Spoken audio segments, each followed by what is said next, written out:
ఇవాళ అసెంబ్లీ సమావేశాలు మస్తు గరం గరం మీదనే నడిచినాయోలా. యూరియా కొరత మీద సర్కార్ను నిలదీద్దామని ముందుగానే డిసైడ్ అయిన ప్రతిపక్ష పార్టీ ఎమ్మెల్యేలు ప్లక్కార్డులు పట్టుకొని నినాదాలు చేసుకుంటా అసెంబ్లీకి వచ్చిండ్రు. మరిగా అసెంబ్లీలా ఇవాళ ఏం నడిచింది, ఏం కథ పురా గడుచుకుందాం పాడ్రి. Harish Rao garu please, Harish Rao garu please please please please Harish Rao garu, Harish Rao గారు ఇది మంచి ప్రాక్టీస్ కాదు. ప్లీజ్, మీరు సీనియర్ శాసనసభ్యులు ఈ విధంగా చేసడం మంచి పద్ధతి కాదు, ఇది మంచి ప్రాక్టీస్ కాదు. హరీష్ రావు గారు, తెలంగాణ అసెంబ్లీ సమావేశాలు మస్తు హాట్ నడిచినాయి. ఇయ్యాల యూరియా కొరతతోని రైతులు పడుతున్న కష్టాల మీద, సోయా రైతుల కష్టాల మీద వాయిదా తీర్మానాన్ని కారుపాటోళ్ళు ఇస్తే స్పీకర్ సారు తిరస్కరించిండు. ఇక అటు మండలిల సుతం యూరియా కొరత మీద బీఆర్ఎస్ ఎమ్మెల్సీలు ఇచ్చిన వాయిదా తీర్మానాన్ని చైర్మన్ గుత్తా సుఖేందర్ రెడ్డి సారు తిరస్కరించిండు. ఇక యూరియా కొరత మీద వ్యవసాయ మంత్రి తుమ్మల సారు గిట్లా మాట్లాడుకొచ్చిండు. ఈ దాడవకు సంబంధించి కూడా యూరియా కొరత లేదు. మనకు రావాల్సినటువంటి 5,60,000కి ఇప్పుడు 5,70,000 మెట్రిక్ టన్నులు రాష్ట్రంలో ఉంది. కాకపోతే రైతులు ఓపెన్ చేయక ముందే తెల్లారుజామున వెళ్ళి నుంచున్నారు, క్యూలో ఉన్నారు అని అంటే 1-2 సెంటర్లో జరుగుతుంది. 12,000 సెంటర్లో డీలర్స్ దగ్గర కానీ ప్యాక్స్ దగ్గర కానీ రైతులు యూరియా కొనుగోలు వెసులుబాటు ఉంది. కలెక్టర్లు ఎంత అడిగితే అంత మార్కెట్ ద్వారా యూరియా ఈ రాష్ట్ర రైతాంగానికి సప్లై చేయడానికి రాష్ట్ర ప్రభుత్వం సిద్ధంగా ఉంది. ఈ రోజు కూడా ఇంకా 2 లక్షల టన్నులు బఫర్ స్టాకు ఈ రాష్ట్రంలో మార్కెట్ దగ్గర ఉంది. అధ్యక్ష, విన్నారు కదా రైతులు, రాష్ట్రంలో ఉన్న రైతులందరూ సరిపోని యూరియా అందుబాటులోనే ఉన్నదట. ఇక మీరేం బూగులు పడకుండా నిదానంగా పోయి యూరియా కొనుక్కోండి. ఇక మూసీ మీద మస్తు రచన అయింది ఇలా అసెంబ్లీలా. అసలు ఈ మూసీ మోడర్నైజేషన్ ప్రాజెక్టుకు ఎంత ఖర్చు అవుతుంది? ఒకసారి ముఖ్యమంత్రి గారు 1,00,000 కోట్లు ఖర్చు పెడుతున్నామన్నారు, ఒకసారి 1,50,000 కోట్లు ఖర్చు పెడతామని డిఫరెంట్ టైమ్స్ లో డిఫరెంట్ స్టేట్మెంట్స్ వచ్చాయి. అసలు ఈ మూసీ ప్రాజెక్టు సుందరీకరణ మీద రాష్ట్ర ప్రభుత్వం ఎంత ఖర్చు పెట్టాలనుకుంటుంది? ఎందుకంటే ఒకవైపు పిల్లల స్కాలర్షిప్లు ఇవ్వమంటే డబ్బులు లేవు, కోసుక తింటారా అంటున్నారు, లేదా రిటైర్డ్ ఎంప్లాయీస్ కు డబ్బులు ఇవ్వండి అంటే డబ్బులు లేవంటున్నారు. మూసీ సుందరీకరణ మీద 1,00,000 కోట్ల 1,50,000 కోట్ల ఎంత ఖర్చు పెడతామనుకుంటుంది ప్రభుత్వం? సూటిగా సమాధానం చెప్పండి. 2, ఇప్పటి వరకు మూసీ సుందరీకరణలో ఎన్ని నివాసాలు కూల్చివేశారు? ఆ కూల్చివేసిన నివాసాలకు 2013 భూసేకరణ చట్టం కింద పాత ఇండ్లకు కంపెన్సేషన్ ఇచ్చారా? వేజ్ లాస్ ఇచ్చారా? లేదా సింపుల్ గా కేసీఆర్ గారు కట్టిన డబుల్ బెడ్రూమ్ ఇళ్లలో అసైన్మెంట్ చేసి పంపారా? 2013 భూసేకరణ చట్టం ప్రకారంగా 14.5 లక్షల రూపాయల డబ్బు ఇవ్వాలి వాళ్ళకు. పాత ఇంటికి R&Bతో ఎస్టిమేట్ చేసి డబ్బులు ఇవ్వాలి. అదేవిధంగా సెలబుల్ రైట్స్ తో కూడినటువంటి 200 గజాల స్థలంలో కట్టిన ఇల్లు ఇవ్వాలి. ఆ రకంగా ఇచ్చారా? ఇవ్వలేదా? ఇస్తే ఎప్పట్లోకి ఇస్తారు? ఎన్ని నివాసాలు కూల్చారు? ఇంకా మీరు ఐడెంటిఫై చేసి కూల్చవలసిన ప్రభుత్వ ప్రైవేటు ఇల్లు ఎంత భూమి ప్రభుత్వ ప్రైవేట్ సేకరిస్తున్నారు? సమాధానం చెప్పండి. హరీష్ అన్న మూసీ గురించి ఇట్లా అడిగితే సీఎం రేవంత్ అన్న మాట్లాడుకుంటా మూసీ నదిని సర్కారు ఎంత గొప్పగా తీర్చిదిద్దబోతుందో చెప్పిండు.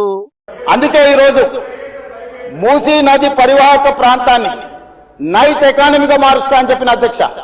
పట్టణం అంతా రాత్రి 9 గంటలకు నిద్రపోతే రాత్రి 9 గంటల నుంచి ఉదయం 6 గంటల వరకు మూసీ నది పరివాహక ప్రాంతంలో నైట్ ఎకానమీని రివైవ్ చేసి అక్కడ హోటల్స్, ఆఫీసులు, అదే విధంగా ఫుడ్ కోర్ట్స్, కల్చరల్ యాక్టివిటీస్ వీటన్నిటిని కూడా ప్రపంచ స్థాయి నగరంగా మార్చడానికి నైట్ ఎకానమీని ఓపెన్ చేయబోతున్నామని చెప్పినాం అధ్యక్ష. ఆ ప్రాంతంలో ఉన్న ప్రతి వాళ్లకు, నష్టపోయే వాళ్లకు అత్యధికంగా నష్టపరిహారం ఇచ్చి బ్రహ్మాండమైన కాలనీలు కట్టించిస్తాం అధ్యక్ష. 2 ఏళ్లనే గండిపేటకు గోదావరి నీళ్లు తీసుకొస్తారట. ఫస్ట్ ఫేజ్ లా గండిపేట నుంచి గౌరెల్లి దాకా ప్రక్షాళన చేస్తాం. బాపు గారి దగ్గర దున్యాలనే పెద్ద గాంధీ విగ్రహం ఏర్పాటు చేస్తామని చెప్పుకొచ్చిండు సీఎం సారు. పెద్ద పెద్దోళ్ళంతా ఫామ్ హౌజులు కట్టుకొని డ్రైనేజీలన్నీ గండిపేటలో కలిపితే మా ప్రభుత్వం వచ్చినాక వాటి మీద ఉక్కుపాదం మోపినామని చెప్పిండు. ఇక కారు పాటోళ్ల మీద గిట్లా మాట్లాడే వరకు పెద్ద రచ్చనే అయ్యింది. మీరు మూసి కాలుష్యమే ప్రమాదం అనుకుంటున్నారు అధ్యక్ష. ఈ మనుషుల కడుపుల్లో ఉన్న విషయం మూసి కాలుష్యానికంటే ప్రమాదకరంగా తయారైంది అధ్యక్ష. ఏం నొప్పి అధ్యక్ష? నేను ఎవరినైనా విమర్శించిన అధ్యక్ష? విషం, కడుపు నిండా విషం. మీరు కళ్ళు చూడండి అధ్యక్ష, అసలు వాళ్ళ కళ్ళలో చూడండి. వాళ్ళ కళ్ళెగ్గిన పోలే శక్తి ఉంటే ఆ విషపు కళ్ళతో చూస్తే మొత్తం కాలి బూడిదైపోయేటట్టు చూస్తున్నారు అధ్యక్ష. కప్పిపుచ్చుకోవడానికి అద్దాలు పెట్టుకుంటున్నారు అధ్యక్ష. అది కప్పిపుచ్చుకోవడానికి అద్దాలు పెట్టుకుంటున్నారు అధ్యక్ష. అద్దాలు పెట్టుకున్నా మీ విషపు చూపులు ప్రజలకు అర్థమవుతాయి. సీఎం సార్ మాట్లాడిన మాటలు విన్నాక మైక్ అందుకున్న హరీష్ అన్న సీఎం రేవంత్ రెడ్డి మాటలు మూసీ కంటే కంపు ఉన్నాయని ఫైర్ అయ్యిండు. దీంతో స్పీకర్ సారు మైక్ అడిగేసిండు. అట్టెట్లా మైక్ అడిగేస్తారని కారు పాటలు లేచి నిలబడ్డారు. సీఎం మాట్లాడిన మాటల మీద మాట్లాడేందుకు మాకు సుతం ఛాన్స్ ఇవ్వాలని కారు పార్టీ ఎమ్మెల్యేలు పట్టుబడితే ముఖ్యమంత్రిని విమర్శిస్తా అంటే మీకు మైక్ ఇవ్వాలని స్పీకర్ సార్ చెప్పేటాళ్లకు కారు పార్టీ ఎమ్మెల్యేలంతా వాకౌట్ చేసి సభ నుంచి బయటికి పోయి నిరసన తెలిపిర్రు. దీని మీద మంత్రి జూపల్లి సార్ మాట్లాడుకుంటా బయట బజార్లు ఎందుకు మాట్లాడతారు? శాసనసభ సమావేశాలు ఏర్పాటు చేస్తాం. స్పష్టంగా ఒకరోజు కృష్ణా జలాలపైన, ఒకరోజు గోదావరి జలాలపైన చర్చించుకుందాం రమ్మని చెప్పని స్పష్టంగా ఆహ్వానం పలకడం జరిగింది. మేము మైకు స్పీకర్ గారు ఇవ్వలేదనేటువంటి నెపం పెడతా ఉన్నా కదా హరీష్ రావు, నువ్వే ఉన్నావు కదా శాసనసభ లెజిస్లేటివ్ అఫైర్స్ మినిస్టర్గా 2018 సంవత్సరంలో. ఆనాడు కోమటిరెడ్డి వెంకటరెడ్డి గారు ఆనాటి శాసనసభ్యుడు, సంపత్ అలంపూర్ శాసనసభ్యుడు, కేవలం అసెంబ్లీలో గొడవ చేసిన నెపం పైన, ఏదో మాట్లాడిన నెపం పైన మొత్తం టోటల్గా వాళ్ళ టర్మునే టోటల్గా టర్మినేట్ చేసాడు. స్పీకర్ మైక్ ఇవ్వలేదని నువ్వు సెషన్ మొత్తం బైకాట్ చేస్తాను అంటే ఎక్కడైనా ఏమాత్రం పొంతన ఉందా? ఏదైతే గౌరవ ముఖ్యమంత్రి రేవంత్ రెడ్డి గారు మాట్లాడడం జరిగిందో అన్ని అంశాల పట్ల, అంటే నీటి కేటాయింపులు, ప్రాజెక్టులు, నిధులు, పాలమూరు ప్రాజెక్టు అన్నింటిపైన చర్చ జరుగుదాం. ఎవరు తప్పిదాలు చేసిండ్రు, ఎవరు పాలమూరు జిల్లాకు, ఎవరు కృష్ణా జలాలకు అన్యాయం చేసిండ్రు, ఏ ప్రభుత్వాలు చేసినాయి, ఎక్కడ అవినీతి జరిగింది, మొత్తం కాలువలేంది, పంపులేంది, నిధులేంది, వ్యవహారం ఏంది, మొత్తం పూసగుచ్చినట్టుగా శాసనసభ వేదికగా చర్చిద్దామని చెప్పిన తర్వాత మీ బండారం బయటపడుతుంది. ఈ సెషన్ మొత్తం రాకుండా పోయిరని ఫైర్ అయ్యిండు. అసెంబ్లీలో ఎవ్వలేం చేసిరో పూసగుచ్చినట్టు మాట్లాడుకుందామంటే తప్పించుకొని పోయిరని మంత్రి జూపల్లి సారు విమర్శలు చేస్తుంటే, ఇక రేపు తెలంగాణ భవన్ లా పాలమూరు రంగారెడ్డి ప్రాజెక్టు మీద పవర్ పాయింట్ ప్రజెంటేషన్ ఏర్పాటు చేస్తామని కారు పార్టీ వాళ్ళు అంటున్నారు. చూడాలి మరి రేపు ఏం జరుగుతుంది అనేది. పీఎం అయినా సీఎం అయినా, సెంటర్ మంత్రులైనా, స్టేట్ మంత్రులైనా, అధికారులైనా, ఇంకెవ్వలైనా ఒకరినొకరు కలుస్తున్నారంటే శాల్వగప్పుడు పూల గుత్తులు చేట్ల వెత్తుడు కామన్ గా జరుగుతూనే ఉంటది. కప్పిన శాల్వలన్నీ మూలకు పడతాయి, ఇచ్చిన పూల గుత్తులు వాడిపోయి చెత్త కుప్పల పాలైతాయి. అందుకే చాలా మంది లీడర్లు, అధికారులు ఆ పద్ధతే మార్చిండ్రు. పూల గుత్తులతోటి కాదు, బుక్కులు, పెన్నులతోటి రాన్రని చెప్పిన లీడర్లు, అధికారుల గురించి ఇది వరకు చెప్పుకున్నాం కదా మన జోర్దార్ వార్తల్లా.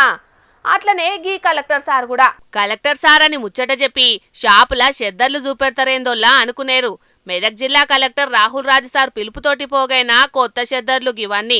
సారు పిలుపుతోటి చెద్దర్లు జమవుడేందంటారా? కలెక్టర్ను కలిసేటందుకు దినా మస్తు మంది అధికారులు, ఉపాధ్యాయులు, వీళ్ళు బొచ్చడు మంది వస్తుంటారు కదా కలెక్టరేటుకు. ఇక అందులో కొత్త సంవత్సరం అంటే వచ్చేటోళ్ళంతా ఒట్టిగొత్తరా, పూల గుత్తులు పట్టుకొని వస్తారు. అగో ఆ పద్ధతికి రామ్ రామ్ చెప్పి నన్ను కలిసేటందుకు వచ్చేటోళ్ళంతా చెద్దర్లు కొనుక్కొని రావాలని చెప్పిండు సారు మొన్నట్లా. ఎందుకని అనుకుంటున్నారా? చలికాలం కదా, సర్కార్ హాస్టళ్లల్లా పిల్లల కోసమట. గొప్ప ఆలోచనే సారుదే. ఇక జిల్లాకే పెద్ద. కలెక్టర్ సార్ చెప్పిన మాట వినకుంటుంటారా? కలెక్టర్ సార్ను కలిసి హ్యాపీ న్యూ ఇయర్ చెప్పేటందుకు వచ్చినోళ్ళంతా పూల గుత్తులకు బదులు చెద్దర్లు కొనుక్కొనే వచ్చిండ్రు. అట్లా సార్ను కలిసేటందుకు వచ్చినోళ్ళు తెచ్చినాయే గీ కొత్త చెద్దర్లన్నీ బగ్గనే జమైనాయి. కలెక్టర్ సార్ కూడా ఫుల్ ఖుషి అయిండు. మరి అధికారులందరూ కూడా, సో వాళ్ళ స్టాఫ్, అదేవిధంగా కొంతమంది ప్రజాప్రతినిధులు, మీడియా మిత్రులు, ప్రతి ఒక్కరు కూడా పెద్ద ఎత్తున నూతన సంవత్సర శుభాకాంక్షలు తెలపడానికి వచ్చినప్పుడు ఇంతకుముందు లాగా బుకేస్ అవన్నీ ఇవ్వకుండా బ్లాంకెట్స్ అందరినీ కూడా ఈమెన్స్ రిక్వెస్ట్ చేస్తే పెద్ద ఎత్తున స్పందించి వాళ్ళందరూ కూడా బ్లాంకెట్స్ ఇవ్వడం జరిగింది. మన పిల్లలు ఎవరైతే హాస్టల్లో చదువుకుంటున్న పిల్లలు ఉంటా ఉన్నారో మరి వాళ్ళందరికీ కూడా ఈ బ్లాంకెట్స్ ఇచ్చినట్టయితే మంచి ఉపయోగం అవుతుందని మరి ఇప్పటివరకు స్పందించిన వాళ్ళందరికీ కూడా కృతజ్ఞతలు తెలుపుతూ ఇంకా మీద ఎవరైనా వచ్చే వాళ్ళు ఉంటే కూడా బ్లాంకెట్స్ తేవాలనేసి కూడా రిక్వెస్ట్ చేస్తాం. మంచి పని చేసిండ్రు సారు. అధికారులందరూ మీ లెక్క ఆలోచన చేయాలి గాని శాన మారుతుంది దేశం. ఇన్నారు కదా సార్ చెప్పింది. జిల్లా మొత్తం సర్కార్ హాస్టల్లో చదువుకునే పిల్లలు 2500 మంది దాకుంటారంటనోలా. అగో అన్ని చెద్దర్లు టార్గెట్ పెట్టుకుంటే ఇంకా టార్గెట్ నిండలేదు. ఇంకెవరన్నా సాను కలిసేటందుకు పోయేటట్టుంటే చెద్దర్లు కొనుక్కొని పోన్రల్లా. మరి 2500 చెద్దర్లు కాగాలనే పిల్లలకు వంచుతారట అన్ని. చలి ఏ రేంజ్లో పెడతాందో చూస్తాండ్రు కదా, ఆలస్యం చేయకుండ్రి మరి. సంక్రాంతి పండగ వస్తాంది. ఆంధ్రమొకాన కోడి పందాలు, పడవ పందాలకు యాలైతాంది. ఇంకో 2 వారాలు కూడా లేదు పండుగకు. అటు పందెం కోళ్లు రెడీ అవుతున్నాయి, ఇటు పడవ పోటీలకు ట్రయల్ రన్లు కూడా చేస్తున్నారు జోర్దార్గా. అట్లా చేతుంటేనే ఇగో గీడ గిట్ల అయింది. హరరరరే ఎంత పనైంది. వెనక కూర్చున్న అన్న జర్రంత పక్క కొరిగేటాలకు బ్యాలెన్స్ తప్పి బోల్తా కొట్టింది కదా పడవ. అన్న జయంగా ముంగటున్న కలెక్టర్ సారు నీళ్ళలో పడ్డాడు పాపం. సారు లైఫ్ జాకెట్ వేసుకున్నాడు కాబట్టి మునిగిపోలేదు. ఇక ఎంబటినే చుట్టుముట్టు పడవలు గజ ఈతగాళ్ళుండుట్లా గండం తప్పింది గాని లేకుంటే ఎట్లుండునో ఏమవునో పోండ్రి. డాక్టర్ బిఆర్ అంబేద్కర్ కోనసీమ జిల్లా కలెక్టర్ మహేష్ కుమార్ సారు గీనే ఆత్రేయపురం మండలం పులిదిండులో జరగబోయే సంక్రాంతి పడవ పోటీల కోసమని ట్రయల్ రన్ చేస్తే సారు కూడా ఓ పడవ మీద కూసున్నాడు. ఏమంత స్పీడ్ కూడా పోతలేదు. ఎనుకో అన్న కూసున్నాడు, ముంగటో అన్న పడవను పట్టుకున్నాడు కూడా. చూస్తా అంటే ట్రైనింగ్ తీసుకునేటందుకు చూస్తున్నట్టున్నాడు కలెక్టర్ సారు. కాయకింగ్ పడవట ఇది. అడ్డంలా మనిషి కూసునంత సందు కూడా ఉన్నది. మళ్ళా ఇసొంటాటిని బ్యాలెన్స్ చేయాలంటే కూడా చాలా అనుభవమే ఉండాలి. అందుకోసమనే ట్రయల్ రన్ చేస్తంటే గిట్లయింది పాపం. ఈడియోలో చూస్తుంటేనైతే వెనక కూస్తున్న అన్న కొంచెం పక్కకు వరుగుట్లనే పడవ బోల్తా కొట్టినట్టుగా అనొస్తున్నది. ఏమైనా జర్రంతల పెద్ద గండమే తప్పింది కలెక్టర్ సార్కు. మరిగా మొదలే గిట్లయింది కాబట్టి ఇప్పటి సంధి మాత్రం అన్ని తీర్ల జాగ్రత్తలు బందోబస్తుగా తీసుకోవాలని అనబట్టిండ్రు ఈ ముచ్చట తెలిసిన అటు దిక్కు జనాలు. పబ్లిక్ ఇప్పుడు మా రాముల తాత వార్త తీసుకొచ్చేయాల కదా. మరి పెద్ద మనిషి ఏ ముచ్చట చెప్తాడో అరుచుకుందాం పాండ్రి. ఓ తాత ఏందయ్యాల్టి వార్త? మాట్లాడాలి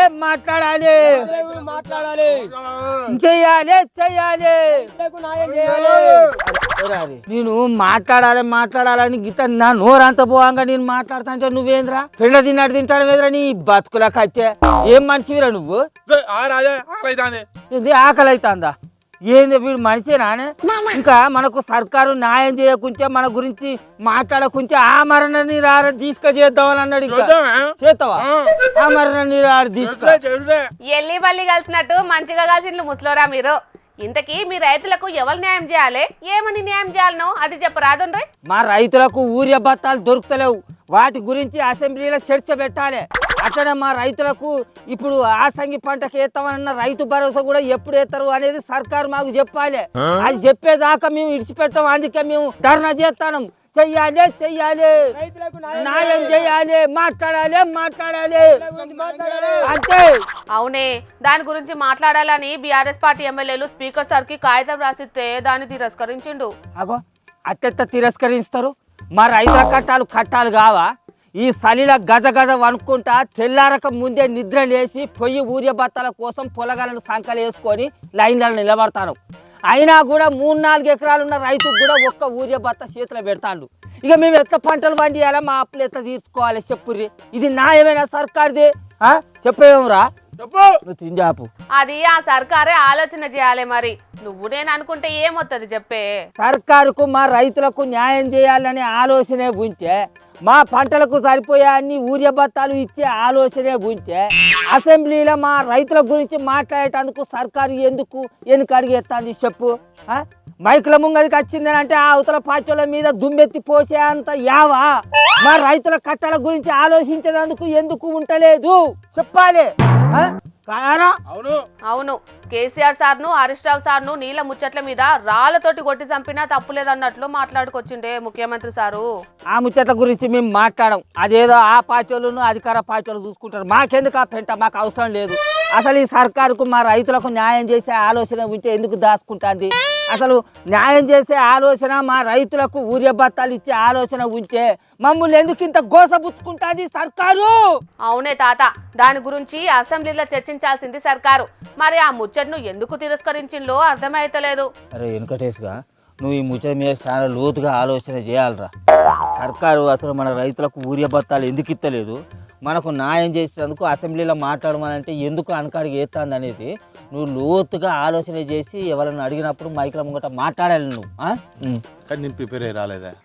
ప్రిపేర్ అయ్యి రాకుంటే మరి నువ్వు పిల్లడానికి వచ్చినావా ఇక్కడికి? నువ్వు పెద్ద మనిషి వాడిని నిన్ను పిలిస్తేమో నేను ప్రిపేర్ అయ్యి రాలేదని అంటాడు మీద రాలి కదా కూడా. పెడితేనైతే పెండ తచ్చడి తింటావా? నీ బతుకుల కట్టే ఇట్లా అయితే కుదరది. నేనే దీని గురించి లోతుగా విచారణ చేసి తెలుసుకుంటా ముచ్చట్లు. నేనే తెలుసుకుంటా. ఇక నీ బతుకు నడవదని నాకు అర్థం అవుతుంది. నువ్వు రీసెర్చ్ చేసి ఆలోచించి ముచ్చటేందో చెప్పేటాలకు ఉన్న పంటకాలం అయిపోతుంది. కానీ సప్పు చెక్క ధర్నా ఆపి ఇంటికి పో. అరే అది కాదురా లక్షలు, మన రైతులేమో ఊరియా బత్తాలు దొరకక మస్తు తిప్పల పడతారు. రైతు భరోసా వేయలే, ముసలోళ్ళకు పెన్షన్లు కూడా వేయలే. అట్లనే గ్రామ పంచాయతీలలో నిధులు లేక ఎప్పటి చిప్ప ఎనుగులు అన్నట్టే ఉన్నది. ఇవన్నీ ముచ్చట్లు ఇడిచిపెట్టి సర్కారు మూసీ నది సుందరీకరణ, ఫ్యూచర్ సిటీ అని గా ముచ్చట్లు ముంగటేసుకున్నాడు ఏంద్ర మన ముఖ్యమంత్రి సారు. గా ముచ్చట్ల నాకేం తెలుసు తాత? నీకును వీనికి పొక్క వాళ్ళగా తినుడు తప్ప మీకు గిసోటి మంచి ముచ్చట్లు ఏడు తెలుస్తాయి. మీ బతుకులే గింతనే, గుమ్మిల వడ్లు గుమ్మిలనే ఉండాలి, బిడ్డలేమో గూటాలోలుగా బలవాలన్నట్టు మీ బతుకులు గిత్తనే ఉండుర్రా. అవును, మీరిద్దరు ముగ్గురు ధర్నా చేసినంత మాత్రాన ఏమొరుగుతుంది తాత? మీ రైతులందరికీ ఇబ్బంది అవుతున్న ముచ్చట నిజమే అయితే వాళ్ళందరూ చేయాలనే ధర్నాలు. మీరే ఎందుకు చేస్తున్నారు చెప్పు? అగ్గో నేను చెప్పలేదారా వెనకటేసుగా, ఇది పేడ్ ఆర్టిస్టురా. ఇది వాళ్ళకెళ్ళే ఉంటుంది కానీ మన రైతుల కట్టాల గురించి ఎందుకు ఆలోచిస్తారా? వాళ్ళ కదా తక్కువది కాదురా అంచనా. చెల్లెన్న కరెక్టేనే, వీళ్ళు ఎవరెవలేని తిప్పల మనకెందుకే? అరే ఓ అలకదా కూడా, రైతులంటే రాస్తారోకోలు ధర్నాలు చేసేటోళ్ళు కాదురా, మందిని మాటలు అనేటోళ్ళు కాదురా. వాళ్ళకు కలో గంజో తినిపోయి పొలాలల్లో పనులు చేసుకునేటోళ్ళకు. అందుకే కాదురా రైతులు అంటే అందరికి అలసైపోతుంది. నువ్వు అన్నట్టు సరే పరి మనం ఊళ్ళో రైతులందరినీ జమ చేసుకొని పోయి కనీసం అసెంబ్లీ ముంగట్నన్నా ధర్నా చేద్దాం. పరా పా. నా పిల్ల రాని తాత నాడింతా కూర్చొని పెళ్లి తచ్చడంతా పెట్టుకొని తిను, ఇది నింపు. మన బతుకంతా గిదేనా, పెళ్లి తచ్చడి పెట్టుకొని తిని పిల్లలతో తనులు తినుకుంటుండు. ఈ బతుకుల కట్టే పరా ఇసంతో ఉన్నా కూడా ఈయన తక్కువ. యాసంగి పంట చురువు అవుడుతోటే రైతులకు యూరియా కష్టాలు కూడా చురువైనాయి. పాపం యూరియా బత్తాల కోసం సలిలో కూడా జాగారం చేసే పరిస్థితి వచ్చింది కొన్ని జాగల్లా. అయినా కూడా అటు వ్యవసాయ అధికారులు ఇటు వ్యవసాయ మంత్రి మాత్రం గవేం పట్టనట్టే చేస్తున్నారు. మరి యూరియా కష్టాలు ఇంకా ఎన్ని రోజులుంటాయో ఏం కథనో తెలియదు కానీ పాపం రైతులు మాత్రం కంచాన తినకుండా మంచాన వండకుండానే అవుతున్నది. అరే ఈ నడుమ మూగ జీవాలను చూస్తుంటే పచ్చడి జంగళ్ళ కంటే ఎక్కువ కాంక్రీట్ జంగల్లనే మకం పెడుతున్నట్టే కొడుతున్నదిలా. జంగళ్ళున్న కాడ గంతే ఉన్నది, లేని కాడ కూడా గంతే ఉన్నది. పట్నం పల్లె అన్నది లేకుండానే మోపైతున్నది. గీడొక చిరుతపులి అంతకు మించి అన్నట్టే చేస్తున్నది. అయ్యగారింటికి బుద్ధి పుట్టినప్పుడల్లా వచ్చి పోతున్నది. మరి వచ్చి ఏం చేస్తున్నది ఏం కథ పురాగాడుచుకుందాం పాండ్రి. అయ్యో పాపం, పులికి ఏం దొరకనట్టే ఉన్నది కదా స్టఫ్. పాపం తప్పిపోయి తప్పు జాగలకు వచ్చింది కదా చిరుతపులి. శ్రీశైలం దిక్కు పాతాళ గంగా మెట్ల తోవలున్న సత్యనారాయణ అనే అయ్యగారింటికి అత్తారింటికి కొత్తాలుడొచ్చినట్టే వచ్చి పోతున్నది. పోయినేడు కూడా గిదే టైంకు అయ్యగారింట్లో కళ్ళ తిరిగిపోయిందట చిరుతపులి. ఇగియాల మబ్బుగాల అయ్యగారింటికి సూచిపోయేటందుకు వచ్చింది. ఇక ఆడున్న బుడ్డ కెమెరాలల్లా చిరుతపులుల రాకట పోకట అన్ని రికార్డైనాయి. మరి అప్పుడొచ్చింది ఇప్పుడొచ్చింది రెండు ఒకటేనా, లేకుంటే రెండు అన్నదమ్ములా? అది కూడా మళ్ళా ఏడాదికే ఎందుకొచ్చిందనేది ఫారెస్టోళ్ళు ఎంకులాడే పనుల పడ్డారు. కానీ గీ ముచ్చట దున్యా కండ్లల్లో పడేటాలకు అయ్యగారింట్ల మహిమలున్నాయనుకుంటా కొందరు, పులుల కోసం అయ్యగారు ఏదో దాచిపెట్టిందనుకుంటా ఇంకొందరు అనుకోవట్టిండ్రు. మరి ఇయాల రేపు మనుషులకు జాతకాలు పూజలు పునస్కారాల మీద పాయరం పెరిగినట్టే పులులకు పాయరం ఎక్కువై అయ్యగారింటికి వచ్చినాయి కావచ్చని అనుకోబట్టిండ్రు సోషల్ మీడియాలో రికామున్న కామన్ పబ్లిక్. ఇక ఇదిట్లుంటే కర్నూలు జిల్లా కోసిగి మండలం గౌడుగల్లు కాడ పులులకే సుక్కలు చూపెట్టిండ్రు ఊరోళ్ళు. చిరుత కపుల్స్ గౌడుగల్లి కాడికి వెకేషన్ కి వస్తే వద్దన్నట్టే ఊర్లకెళ్ళి ఎలగొట్టిండ్రు ఊరోళ్ళు. కీకలేసుకుంటా టార్చ్ లైట్ ఎలుగులతోటి రెండు చిరుతలు అడవిలకు పోయేటట్టు చేసిండ్రు. 3 రోజులకెంచి ఇటీతే తిరుగుతున్నాయట ఈ పులులు. కంటి మీద కునుకు లేకుండా చేస్తున్నాయట. ఇక ఇట్లయితే కలవదని ఊరోళ్ళంతా కథన రంగంలోకి దిగి టార్చ్ లైట్లతోటి పులుల మీద యుద్ధానికి దిగిండ్రు. ఎట్టకేలకు ఊరవతల చిన్న గుండు మీద 2 పులులు టైంపాస్ చేస్తుంటే లైట్లు కొట్టుకుంటా గుబులు పట్టించిండ్రు. వీళ్ళంతా స్కెచ్ మీదనే వచ్చినట్టున్నారని ఎన్కొక మర్రి చూడకుండా వచ్చినతో వల్లనే నిమ్మలంగా జారుకున్నాయి. దీంతోని ఊరోళ్ళు కూడా నిమ్మలమైండ్రు. ఇంత రెడ్ హ్యాండెడ్ గా చిరుతలు దొరికినా ఫారెస్టోళ్ళు పట్టించుకున్న పాపాన ఓతలేరని మస్తు గరమైతున్నారు గౌడుగల్లు చుట్టుముట్టు జనాలు. మునుపు ఏదో ఒక కాలంలోనే వస్తుండేటి ఈ మూగజీవాలు, కాని ఇప్పుడు కాలాలతోటి సంబంధం లేకుండా సెలవులకు పిక్నిక్ వచ్చినట్టే వచ్చి పోతున్నాయి పోండ్రి. పట్నం పబ్లిక్ గీ వార్త మీకోసమేనోలా. నల్ల నీళ్ళ మీదనే ఎల్లదీసేటోళ్ళు 2 రోజులకు సరిపోను నీళ్లు నింపి పెట్టుకోండ్రి. ట్యాంకుల నిండా నింపుకోండ్రి. ఇంట్లో డ్రమ్ములు చిన్న చిన్న డబ్బలు గిట్లుంటే నింపి పెట్టుకోండ్రి. నీళ్లను పొదుపుగా వాడుకోండ్రి. మీ చుట్టుముట్టలకు కూడా చెప్పుండ్రి నీళ్లు పట్టుకోమని, సరేనా?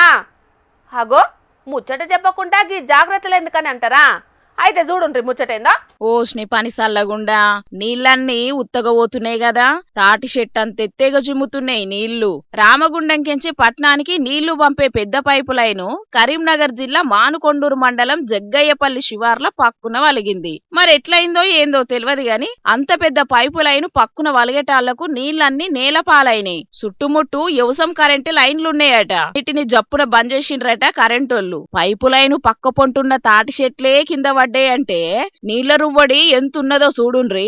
అసుంట పోయే రైతన్నలు జరంత పైలం మరి పట్నంకు పోయే 3 నీళ్ల పైపు లైన్లను బంద్ పెట్టిండ్రట. 2-3 రోజుల దాకా నీళ్లు బంద్ ఉండే ఛాన్స్ ఉందట.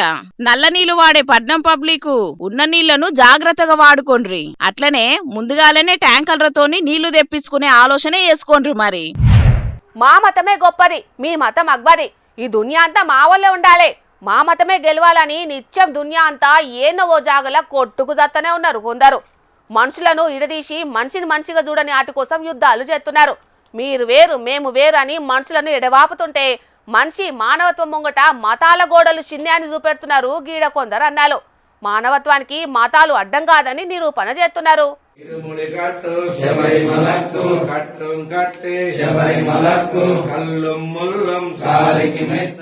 వారెవ్వా ఇది గదనుల్లా మత సామరస్యం అంటే, ఇది గదా భిన్నత్వంలా ఏకత్వం అంటే.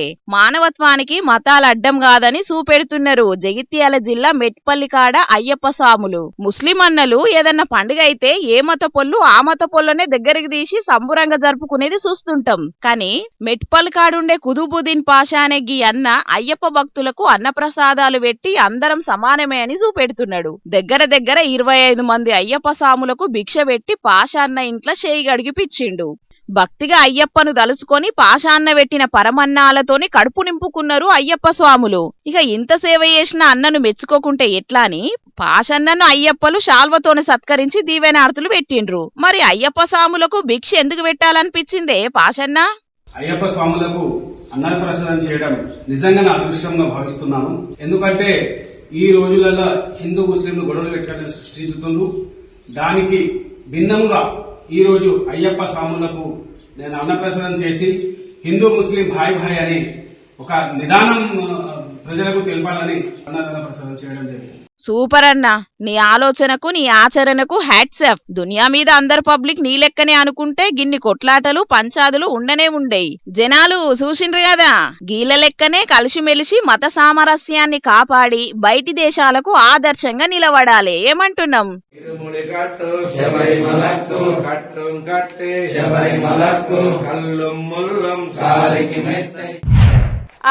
ఇక తెచ్చిన వార్తలన్నీ అయిపోయినాయి. ఇవులా ఈ ఆల్టీ జోర్దార్ వార్తలు. మళ్ళొచ్చే జోర్దార్లా మళ్ళా కలుద్దాం. అప్పటిదాకా చూస్తూనే ఉండుండ్రి హెచ్ఎం టీవీ. అట్లనే ఇంకెన్ని మంచి మంచి వార్తల కోసం హెచ్ఎం టీవీ యూట్యూబ్ ఛానల్ని సబ్స్క్రైబ్ చేసుకోండి. ఇసంటి ముచ్చట్లు ఆడ మస్తుగుంటాయి. అన్ని ముచ్చట్లు మీ దాకా చేరాలంటే తప్పకుండా గంట కొట్టుండ్రి, లైక్ చేయండి, ఈ ముచ్చటను మీ దోస్తులకి షేర్ చేయండి. ఏమంటున్నాం? సరే మరి, టాటా.